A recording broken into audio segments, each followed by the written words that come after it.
ฉันคือเขานกนาเกิดมาจากความหมายตั้งใจมีชีวิตอยู่ไปเท่านั้น You want to crack them up in the hot spring. Sing a couple theme songs from TV shows, particularly the lock one. ไม่ใช่ฉันไม่ใช่ใครเห็นฉันมีใจโหดร้ายน่ากลัว I know. It slays. It brings down the roof. What else? ลิ้นกับฟันพบกันทีไรก็เรื่องใหญ่แม่กับแมวอะไรก็ได้ก็ดี Ha! P-Bird. Does anybody remember P-Bird? Or Ad Carabao? Tom, where you go last night? I love Mung Thai. I like Pat Pong. It's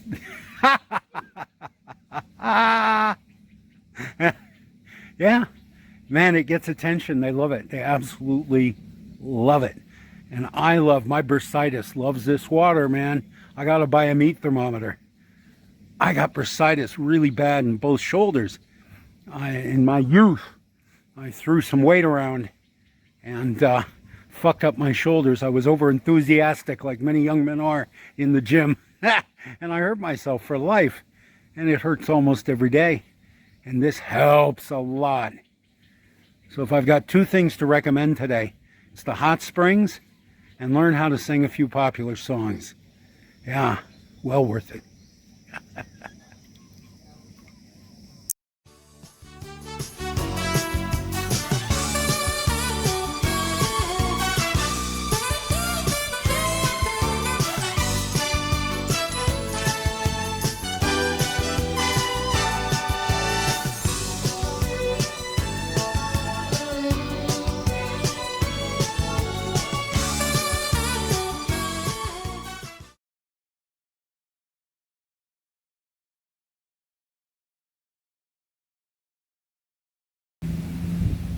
This is the local hot spring in Turtle Beach.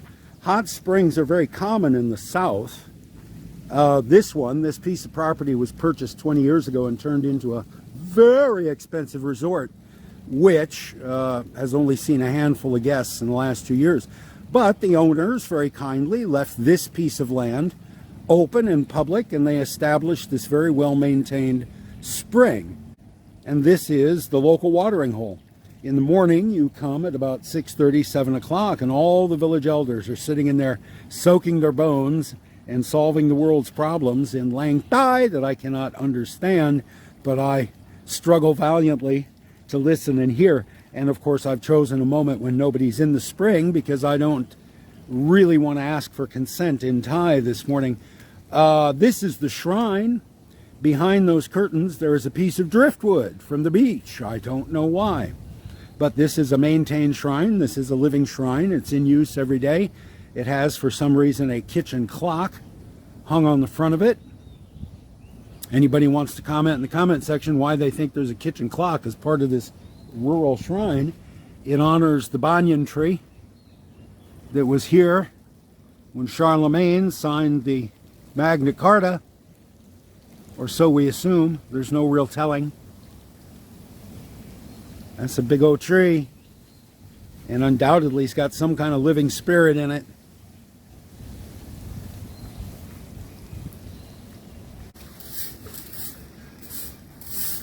The ladies from the hotel come every day and clean the shrine.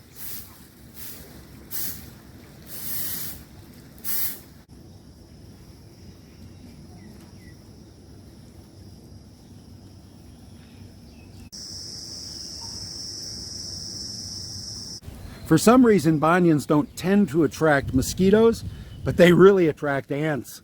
You stand under a banyan tree for 30 seconds, you got ants all over you. Yeah, I'm going to get in the tub. Join me.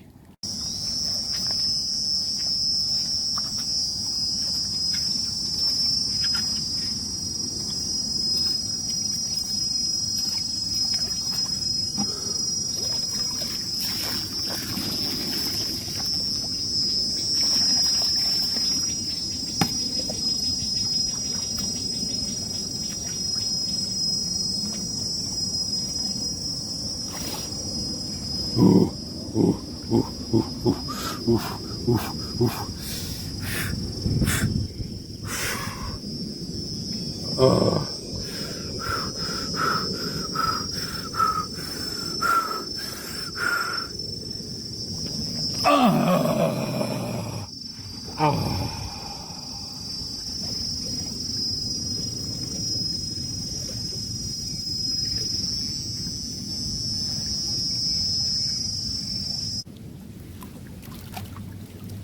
So I'm in the hot springs, but I'm going to talk to you about the cockfights. I have chosen to do it here rather than at the cockfighting arena because, and don't be shocked when I tell you this, bringing a camera to the cockfights is frowned upon.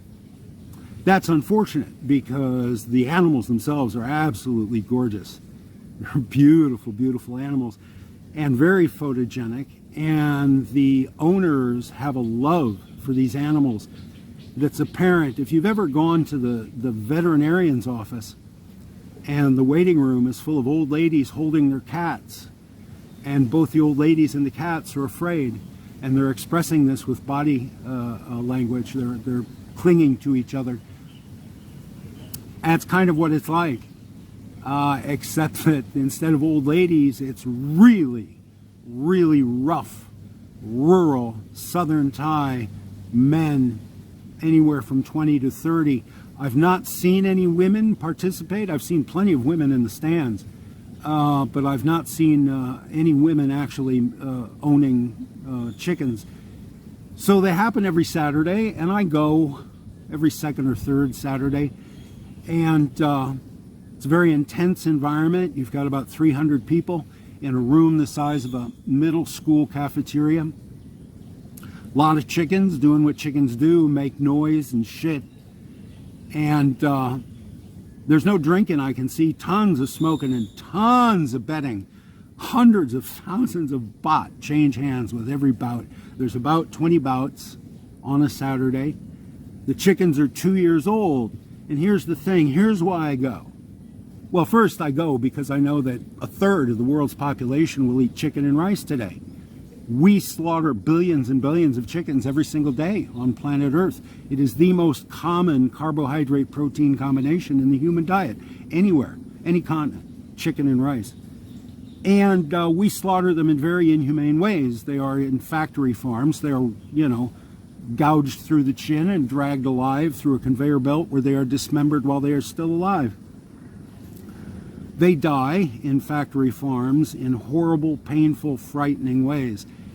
Here, about 20 will die on a Saturday after being lavishly cared for the 2 years of their lives. They will die doing what they want to do, which is kill another chicken. They desperately, desperately, desperately want to kill that other bird. These animals are completely on board with what's happening. And it is bloody. They damage each other severely. And they're tough birds. They'll take a lot of damage before they lay down. And what is fascinating to me, other than the screaming, the kind of call and response, organized vocalizations of these crowds, it's like the ole, ole, but it's it's guttural, it's visceral, it's human, it's raw, it's immediate. That sound vibrates your guts. And that's amazing. But the most amazing thing about the cockfights to me is the faces of these young men as they carry their dead birds out of the ring. They've spent 2 years with this bird. It's his little buddy. He took money out of his own budget, his family's budget, to buy special food for that bird, to buy medication when that bird was sick, to protect that bird from other birds and from dogs and from predatory birds. It's a 2-year-long relationship, and most of these birds will last about 5 bouts, if that, because they're all terribly evenly matched. These matches, the birds are all the same size, they're all the same weight, they're usually of the same breed, and they're fighting by pure instinct. There's no strategy, there's no training. I mean, you can wave a chicken at another chicken, but you can't really let them spar. They don't spar. They'll try to kill each other. So when it goes in the ring, it's going in a virgin for the most part. And it's armed with 2 steel spikes on its spurs, which have been created specifically for that animal and won't be used by any other animal. And they go in there and tear at each other, and they last about 5 fights, if that. And, you know, a guy can make enough money off these 5 fights. If he lucks out and gets a plucky bird, he can make enough money to make 2 years of labor worth his time. But he's got to go in there prepared to see his little buddy torn to ribbons and to react to that in front of a room of 300 other hard guys. And, you know, Thais don't like expressing much emotion in public at all. So he goes in there and he picks up his little buddy and cradles him in his arms, and blood goes down the front of his shirt, and stoically, without showing any emotion, he carries his little buddy out of the ring. And they do have vets, you know, waiting in the wings who will try to patch up a bird, and some birds get sewn up, and they're allowed to heal for a month or 2, and then they go back in the ring. They're very, very valuable, these birds. They're worth, you know, as much as a motorcycle. And you only get to use them about 5 times, if that. Imagine bringing your little buddy and he dies in his first bout, which is not uncommon. This is an animal you've named. This is an animal who sleeps in your house. You don't leave him outside under a wicker cage. Dogs will get him. And you witness this little human drama 20 times on a Saturday. 20 times. You see a guy who would make you cringe in an alleyway on a Saturday night. You see him lose his best friend in the world in a bloody, bloody event with 300 people, his neighbors, 300 of his neighbors howling for his little buddy's blood. It's intense, man. You know, I argue with a lot of Hemingway.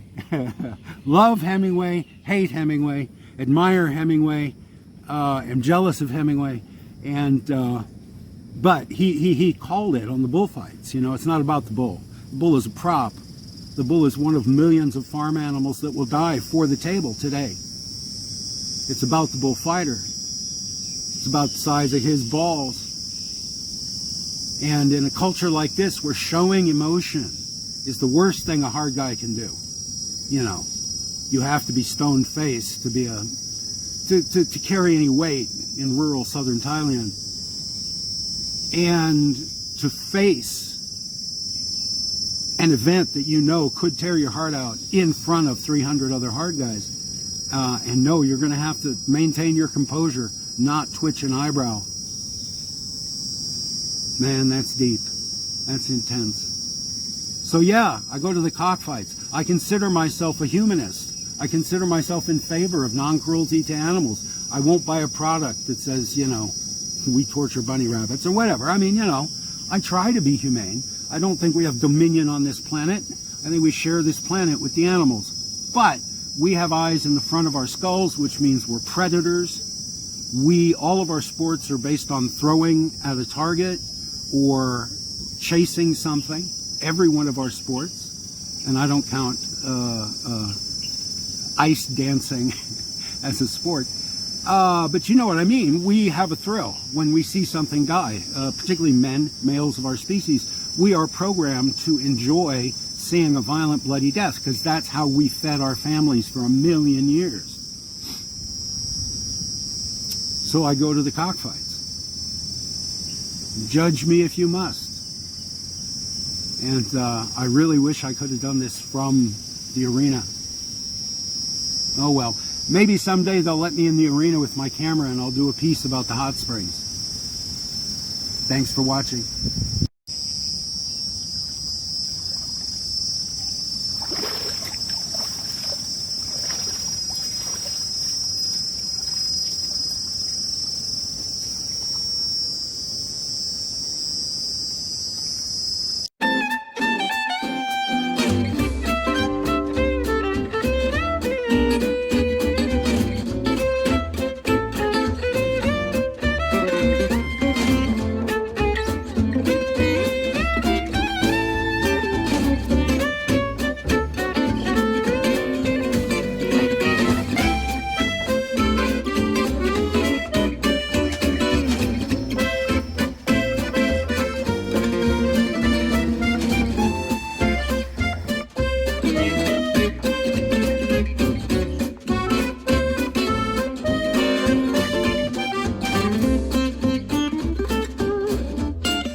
quite sure what to make of this.